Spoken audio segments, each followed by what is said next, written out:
Sorry I'm running late. I have an interview today with Cheryl or Sharon Martinez.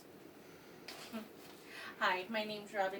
I was a child care director for 8 years, and in that position, I was part of the hiring process. So today, I want to talk about that interview process that will help you get that job you want. So there was some obvious things that went wrong. I was running late, as well as I was unsure of the interviewer who was interviewing me. So we all know those little things about your interview. You want to come in dressed well. You want to have that eye contact with your interviewer. And you want to arrive 15 minutes early. But there are some things that maybe you don't know from the interviewer side. What the interviewer smells and sees and hears, and ultimately how the employer is going to feel. So let's start by what the employer sees. So Jason Patel from Business News Daily says communication is 93% nonverbal. So if 93% is nonverbal, that means that all the other senses are included in more than just what they hear. So we'll start by visually walking through the door to your interview. Are you going to be carrying that big bag that has all your stuff inside of it, all your junk, all the stuff that you don't need to bring? As well as visually, are you going to have your hair down, kind of in your way, distracting? So you want to be sleek. You want to come in with as less as you can. You want to always have one hand free, so you can open the door. You're not stumbling around trying to move everything. As well as you want to be confident when you go in for that handshake with your interviewer. So always try to carry less, have one hand free. Secondly, in the lobby. So as you're sitting there, you're waiting for your for your interviewer to come in. Are you going to be on your phone, texting, maybe looking through your social media? Are you going to be trying to fix your makeup? Are you going to try to finish that donut before your interviewer comes in? Instead, what you can do, you can check out your environment. You can look around, you can see the people that maybe you'll be interacting with every day. You can look around at the building, see what's going on. But one good thing to do is to talk to the receptionist. So, Business Insider says, employers want to know how you act with others regularly. So a common tactic is to ask the receptionist about you later. So these receptionists have quite a bit of power for your interview. They see people who come and go every day. The interviewer will come and ask the receptionist, what did you think about this person that I had interviewing? There are a few things that, can make or break your interview. So the receptionist can say, they were very impatient, I was on the phone and they, needed my attention right away. Or they could say, they were very sweet, they were talking to me, they were asking how my day was. There are things that you need to be aware of that maybe you didn't know before. And thirdly, in your interview, what the interviewer sees. Are you going to be looking through your purse or your wallet, trying to find that ID, trying to look for your references, phone numbers or names or addresses? So you don't want to be unprepared. So something that I like to do when I interview is I have my folder readily available, and in my folder, you are going to have your extra copies of your resumes. Okay, you are going to have maybe your transcripts if your job that you're looking for is going to need a certain education. You have your transcripts there. You have your reference letters from your old managers, your old employers.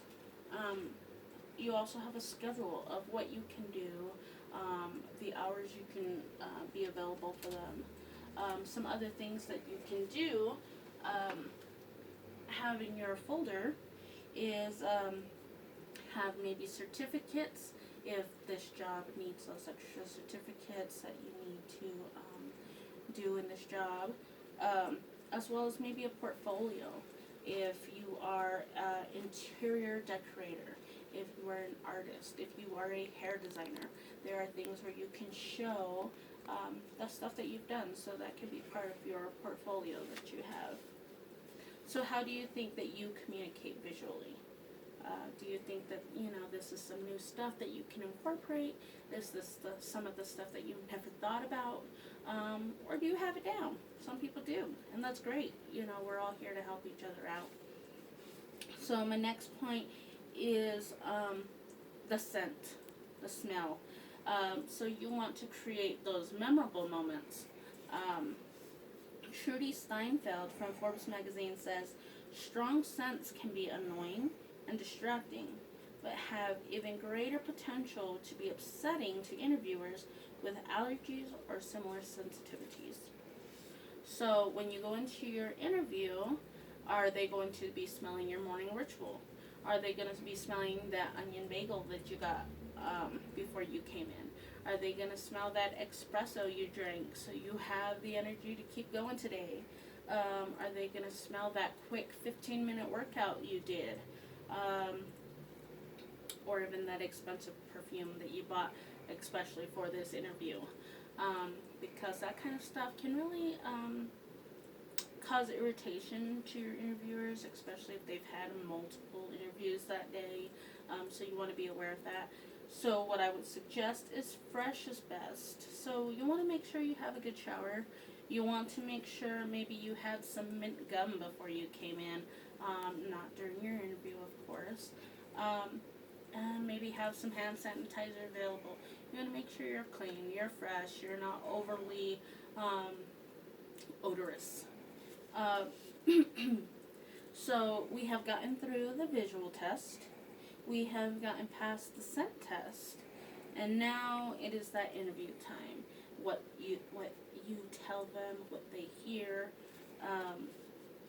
So it always starts with small talk, of course. Is it positive or is it negative? So you don't want to go in saying, oh, that traffic today, if it wasn't for that traffic, I would have been here on time.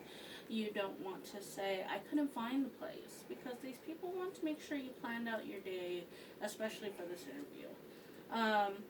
And they don't want to hear your cell phone notifications going off. They don't want to hear that buzzing, even if it is on vibrate, you can hear it. That is stuff that really would hurt your interview. So you want to be positive. You want to tell them that you have planned your day for this. You got up in time. You planned out your route yesterday. Things to show that you're prepared. You're well organized. You say how beautiful the day is. But all that positivity really helps out in your interview. Also talk about the business and how glad you are that you got the interview today, that you've learned about the corporation. They want to hear that they're doing a good job and that you're not just looking for a job, but that you like the company itself as well. So Films on Demand says anyone can come to you and say, hey, I'm punctual, I'm happy, I'm good at this, and I can do that. I'm wonderful with people.